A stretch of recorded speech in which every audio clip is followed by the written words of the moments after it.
បាទជំរាបសួរពុកម៉ែបងប្អូនអស់ទីរាប់បានថ្ងៃនេះខ្ញុំសូមដល់ជូននៅព័ត៌មានមួយទាក់ទងនឹងសាលាប្រទេសខ្មែរសកលភ្នំពេញដែលមានទីតាំង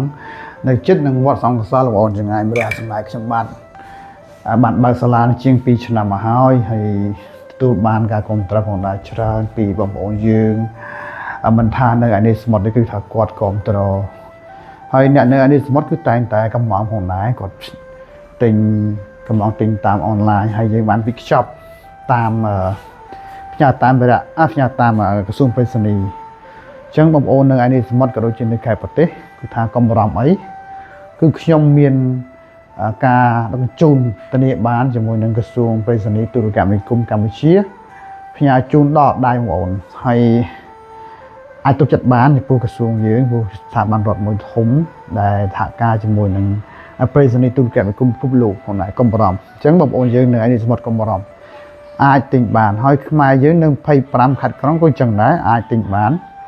តាមរយៈអនឡាញក៏បានដែរហើយយើងមានការដឹកជូនតាមរយៈបន្ថែមផងដែរនិយាយទៅគឺសម័យនេះគឺអត់មានបាក់បងប្អូនចង់ទិញអ្វីក៏បានដែរឲ្យយើងចង់ទិញហើយមួយទៀតទំនុកចិត្តសាលាខ្ញុំបាទគឺមានការ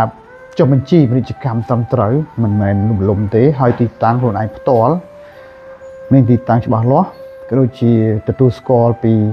ក្រសួងពាណិជ្ជកម្មកម្ពុជាផងដែរក្នុងនោះយើងត្រូវបានអនុញ្ញាតឲ្យចុះឈ្មោះនៅក្នុងក្រសួងពាណិជ្ជកម្មអញ្ចឹងទំនុកចិត្តគឺទៅជួយបានហើយតើតើទៅនឹងការជាឧបករណ៍គឺយើងមានរបស់បែបណាគឺផ្ញើបែបហ្នឹងមិនកុហកទេមិនបន្លំហើយអរគុណផងដែរបងប្អូនយើងនៅនេះសមុទ្រក៏ដូចជានៅកូរ៉េខាងត្បូងសុំទោសបាទគឺថាគាត់ទិញរហូតទិញសភៅទិញខ្លុយអញ្ចឹងគឺគាត់គ្រប់ត្រច្រើនក្នុងនោះមានឧបករណ៍ភ្លេងបារាំងខ្មែរមានឆៃយ៉ាំផងដែរយើងផ្ញើទៅប្រហែលដងហើយអញ្ចឹងអរគុណមែនតើហើយឆ្លាញ់បាត់គឺតែងតែនៅតែទទួលដើម្បីចែកម្លែកចំណេះដឹងតាក់ទងទៅនឹងការលេងឧបករណ៍ភ្លេងបារាំងខ្មែរអត់ជិបឈរទេគឺថារហូតហើយក្នុងនោះបងប្អូនយើងអាចចុះឈ្មោះចូលរៀនរៀងរាល់ថ្ងៃដែលសាលាខ្ញុំបាទនៅចាំទទួលស្វាគមន៍ផងដែរហើយគ្រូយើងគឺមានច្រើនអាចចែកម្លែកបានតើតើនឹងការរៀនគឺបងប្អូនយើងរៀនថ្នាក់មូលដ្ឋានឲ្យចប់ទៅយើងនឹងអាចចេះហើយឧបករណ៍ភ្លេងបារាំងខ្មែរហើយយើងបង្រៀនតែ12ម៉ោងទេ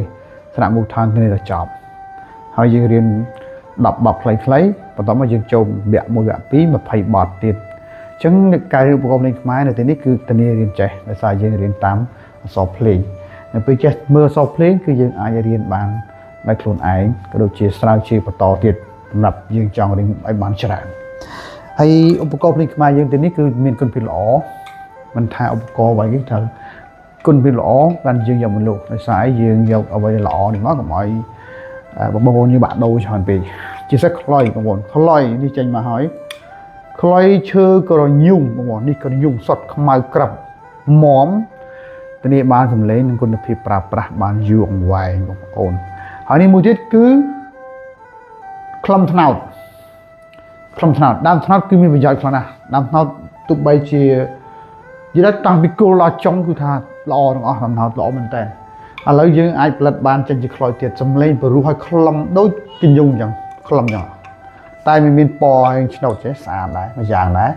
បងប្អូនយើងចង់បាន highlight ពណ៌នេះគឺត្នោតអេមហើយទិញយកទៅដាក់តាំងក៏បានដែរគេអត់ថាយើងសោះស្អាតខុនដូបរិយចឹងអ្នកនៅបរិយគឺគាត់មានលុយច្រើនទិញដាក់មួយទៅហើយភូមិគ្រឹះទិញដាក់មួយដាក់តាំងក៏បានដែរដើម្បីជាការគ្រប់គ្រងទៅលើឧបករណ៍ភ្លេងបារាំងខ្មែរខ្លុយហើយចំពោះការរៀនខ្លុយគឺនៅទីនេះមានការបរៀនដែរគេអាចរៀនបានអរគុណច្រើនសម្រាប់ទស្សនាវីដេអូដ៏សាមញ្ញមួយនេះអរគុណមែនតើបងប្អូនហើយជួយ share ជួយ like បានច្រើនទៅដើម្បីឲ្យស្គាល់ page ហ្នឹងនិយាយទៅគឺយើងលក់សាលាខ្ញុំលក់ឧបករណ៍ភ្លេងបារាំងខ្មែរអញ្ចឹងបងប្អូនយើងជួយ share ជួយ like ប្រៀបបានទៅនឹងគ្រប់ត្រមួយដែរសម្រាប់ page ខ្ញុំបាទហើយឲ្យបងប្អូនយើងបានស្គាល់នៅឧបករណ៍ភ្លេងបារាំងខ្មែរយើងច្រើនហើយមានខ្មែរយើងទេដែលអាចគ្រប់ត្របានបើយើងអត់ជួយគ្រប់ត្រទេយើងរងចាំបោះទេគឺពិបាកហើយអញ្ចឹងយើងត្រូវជានិយម ជាតិនិយមចាប់ដើមដំណើរការពីឥឡូវទៀតកុំចាំដល់ពេលណាទៀតពីឥឡូវនេះតពីព្រោះយើងដឹងស្ថានភាពនៅជាក់ស្ដែងនៅព្រំដែនអញ្ចឹងជាតិនិយមគឺជារឿងសំខាន់សម្រាប់ប្រទេសមួយប្រទេសណាក៏គេមានជាតិនិយមដែរជាតិនិយមទៅហើយដែលជាគ្រឹះមួយសម្រាប់ការពារប្រទេសយើងដូច្នេះយើងត្រូវចាប់ផ្ដើមគ្រប់គ្រងនិងស្រឡាញ់